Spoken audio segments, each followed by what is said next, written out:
Et bonjour à tous, ici Baptiste, je suis très heureux de vous retrouver pour un nouvel épisode de notre podcast La finance, est-ce que c'est compliqué?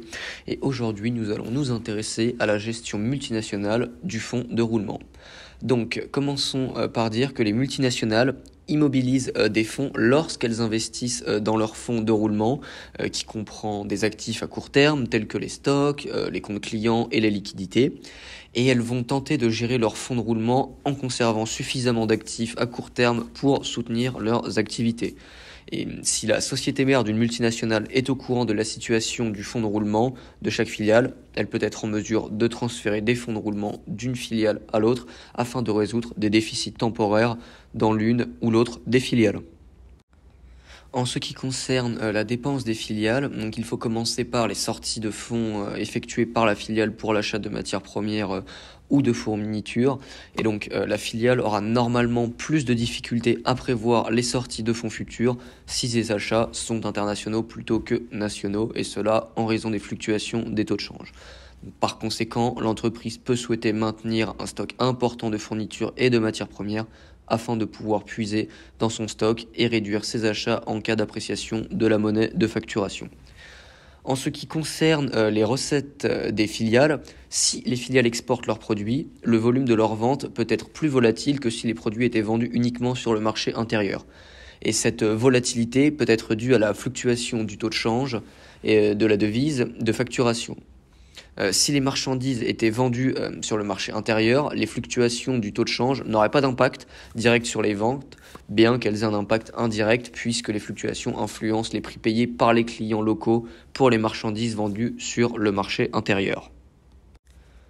Pour ce qui est des paiements de dividendes par les filiales, on peut s'attendre à ce que la filiale envoie périodiquement des dividendes et d'autres frais à la société mère.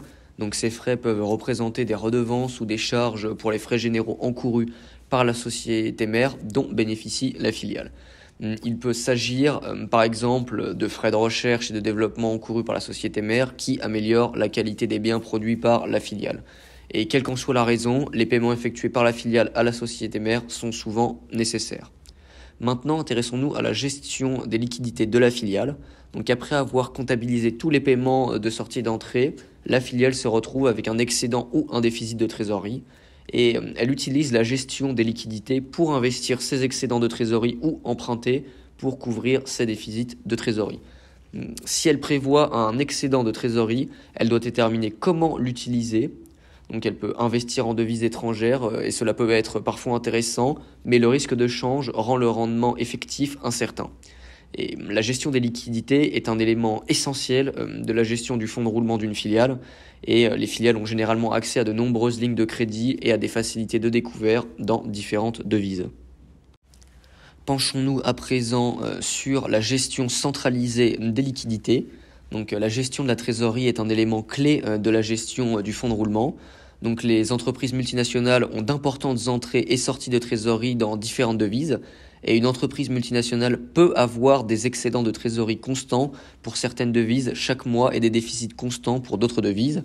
Et donc pour ces entreprises multinationales ayant une filiale à l'étranger, la gestion de la trésorerie est encore plus compliquée car chaque filiale peut être à court de liquidité dans certaines devises et avoir des excédents de liquidité dans d'autres.